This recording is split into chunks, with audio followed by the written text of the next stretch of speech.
When you hear the word ocean, what is the first thing you think of? Crisp, blue water? An entire city of sea creatures and plants? And an endless school of fish? It all seems great, but this is not the reality today.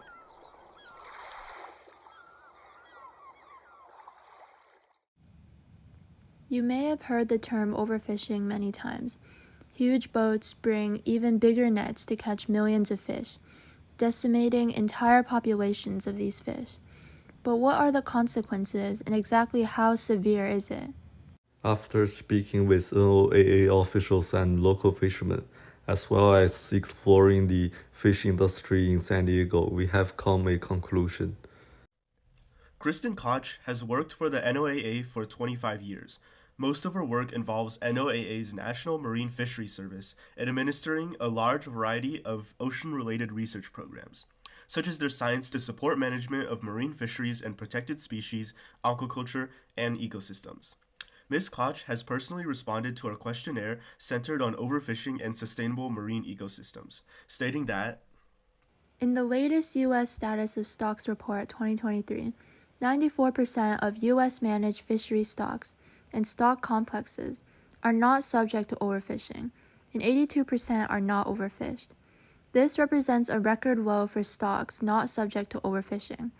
However, the challenge moving forward is maintaining strong and equitable U.S. fisheries in the face of climate change, offshore wind farms, and other ocean uses, as well as changing economic conditions in coastal communities.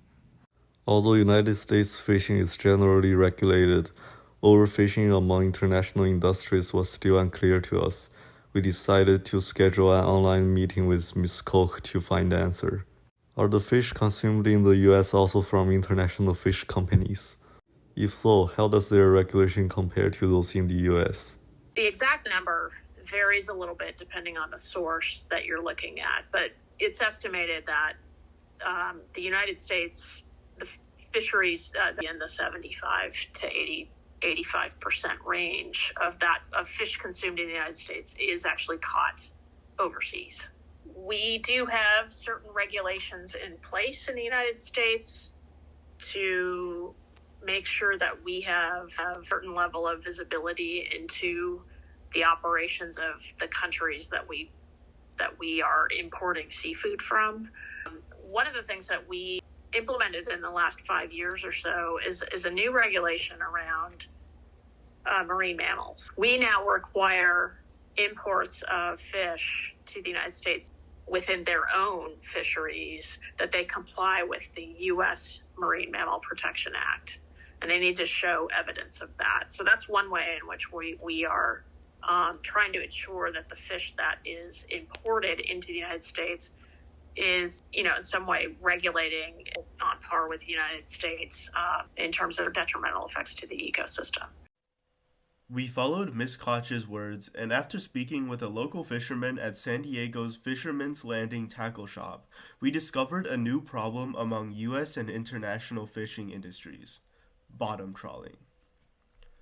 After working as a fisherman for 33 years all over the country, he stated that there are issues with U.S. fishing commerce, such as how in Las Vegas you can buy raw tuna in a 7-Eleven by yourself, which is a problem since this cannot even be found in Japan despite its high demand. Though popularly fished species such as bluefin tuna has been greatly conserved in the eastern Pacific, this has not happened for other endangered species such as cod, featured in McDonald's infamous filet-o-fish sandwiches. Primarily found in Alaska, this fish is caught on a massive scale using bottom trawling, a technique where an enormous metal net drags the ocean floor, killing all sea life in its path for miles. Since cod are cold water fish inhabited in the bottom of the ocean, bottom trawling is incredibly effective with detrimental consequences. All marine life on the ocean floor is being killed by these 40 to 60 foot long metal nets. The victims can possibly include crabs, seals, whales, and much more. This effect that bottom trawling creates can create huge damages in biodiversity and marine life in the ocean over time. The ocean is part of our daily life, the beaches we enjoy, the seafood we savor, the marine ecosystems we cherish. As San Diegans, it's impossible to imagine life without the ocean we visited and loved. But it's suffering. Marine life is being depleted, nets are washing up on our shores. While we might not experience much harm done by overfishing for now, its consequences will pile up unless something is done. So donate to ocean conservation organizations, sign petitions, do whatever you can. Let our sight of the ocean continue to fall into the eyes of all generations to come.